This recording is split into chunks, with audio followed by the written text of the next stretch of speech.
मैं जानता हूँ कि तुम्हारे मन में बहुत समय से ऐसी विचार आती रही है कि तुम 108 बार हनुमान चालीसा का पाठ करो। तो आज का दिन और कल का दिन इस कार्य के लिए बहुत उत्तम है। तुम आज या कल जिस दिन तुमसे हो पड़े, तुम उस दिन 108 बार हनुमान चालीसा का पाठ करो। और सच में अगर मन में कोई विचार आए, कुछ लगे कि मुझे ये चीज़ करना है, तो करना चाहिए। प्रयास करके देखो, एक बार पढ़ कर देखो। अगर पता है तुम्हारी किसी भी पाठ, किसी भी पूजा या किसी मंदिर के प्रति बार बार ध्यान जा रहा है ना, तो इसका मतलब है कि वो परमात्मा की तरफ से संकेत है कि तुम्हें वो काम करना चाहिए। इससे तुम्हारे जीवन में कुछ नया और कुछ अच्छा आएगा और कोई बुरी चीज़ है जो हट जाएगी। तो इसीलिए करके देखो, प्रयास करके देखो, संकल्प लेकर मत बैठो, बस प्रयास करने की दृष्टि से प्रभु का नाम लेकर शुरुआत करो। जितना हो पाए उतना करो। और तुम मेरी बात याद रखना, अगर तुम सच्ची श्रद्धा से बैठकर करोगे ना, तो तुम अपने पाठ को पूरा भी कर लोगे और ना तुम्हारे पैर दुखेंगे, ना तुम्हारी पीठ दुखेगी, ना तुम्हारे शरीर में दर्द होगा, बल्कि जो भी रोग है ना वो भी दूर हो जाएगा। तुम देख लेना, मेरी इस बात को याद रखना। तुमने जो 2 रोटियां दान करी थी ना, वो रोटी मेरी ही थाली आई। मैंने उसे स्वीकार किया। वो दिल से किया गया दान, वो क्षण में, एक क्षण में सोचा हुआ प्रेम भरा दान बहुत अच्छा था। उस रोटी का स्वाद सच में बहुत अच्छा था। तुम ये मत सोचना कि उसके साथ नमक कम थी या ज़्यादा। वो सबसे स्वादिष्ट रोटी थी जो मेरे हिस्से आई। तुम्हारी गलती थी कि तुम कल कम समय लेकर हड़बड़ा कर निकले थे। सड़क पर होती घटनाएं तुम्हारे हाथ में नहीं है। अगर एक वाहन खराब हो जाए तो लंबा जाम लग सकता है। थोड़ी सी लड़ाई नोक-झोंक हो जाए तो समय बर्बाद हो सकता है। इसीलिए हाथ पे समय लेकर निकलना चाहिए।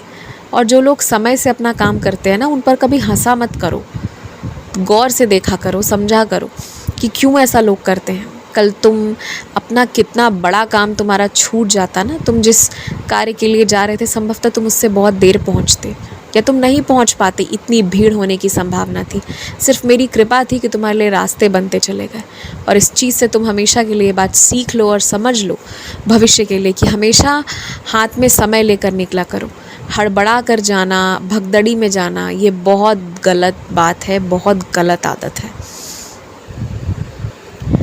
अपने घर में खुद से कुछ ना कुछ भोजन ज़रूर पकाया करो।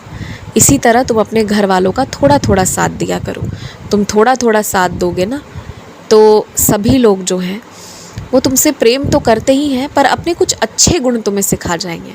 अगर रोटी भी बन रही है ना, तो वो सबसे अच्छे तरीके से कैसे बनाई जाए वो तुम्हें सीखने को मिल जाएगी। तो थोड़ा बहुत काम घर पे कर लिया करो, घर का काम कर लिया करो।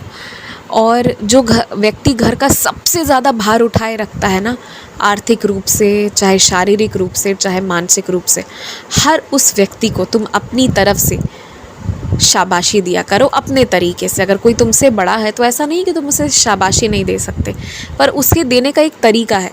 तुम्हें पीठ थपथपा कर शाबाशी नहीं देनी है। अपने शब्दों से, अच्छी वाणी से, आदर सम्मान करके उन्हें ये समझाना है, बताना है कि उनका योगदान कितना अलग, कितना अनूठा और कितना ज़रूरी रहा है। और जो घर के बड़े बुज़ुर्ग हैं ना, उनके साथ बैठो, बातें किया करो और उन्हें बताओ कि उनके होने से तुम्हें कितना अच्छा लगता है। क्योंकि घर का एक भी सदस्य अगर अपने आप को ये सोच रहा है कि वो घर के लिए बोझ है, तो वो घर का दुर्भाग्य है। ऐसा नहीं सोचना है किसी को। सभी के होने से प्रेम है और सभी के होने से परिवार है। और अगर परिवार नहीं है ना, तो तुम दुनिया में करोड़ों चीज़ें हासिल कर लो ना, तुम्हें लगेगा कि तुमने क्या किया है और किसके लिए किया है। तो इसीलिए अपने परिवार की कद्र करो और जिसे लगता है कि वो परिवार पर बोझ है, उसकी इस गलतफहमी को एकदम दूर करवाओ। तुम्हारे अंदर बहुत प्यार है, बहुत करुणा है। तुम चाह कर भी ना लोगों की तरह बुरे नहीं बन सकते, किसी को सता नहीं सकते हो तुम। ये चीज़ तुमसे नहीं हो पाएगा, तुम ये चीज़ नहीं कर सकते हो। और इसीलिए मैं तुमसे कहता हूँ कि बहुत सोच समझ कर लोगों को चुनो। अगर चुनाव गलत करोगे तो तुम्हें दिक्कत होगी। अगर तुम ऐसे लोगों को अपने मित्र बनाओगे जो आपस में ही लड़कर एक दूसरे के लिए भला बुरा बोल गए, तो वैसे लोग कल को तुमसे भी ऊंच नीच होगी तो वही करेंगे तुम्हारे लिए। ध्यान रखना इस बात का। इसीलिए हमेशा सोच समझकर किसके साथ उठ रहे हो, बैठ रहे हो, इस चीज़ का फैसला लिया करो।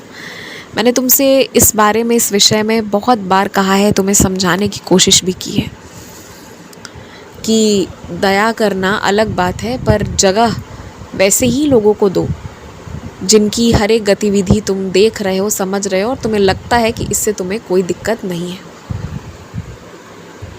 खूब खुश रहो, मुस्कुराते रहो। और कुछ काम है जो तुम भूल गए हो, अगर तुमने उससे पूरा नहीं किया तो कुछ चीज़ें खराब हो सकती हैं, तो इसीलिए अपने भूले हुए सारे काम को जल्दी आज पूरा करो।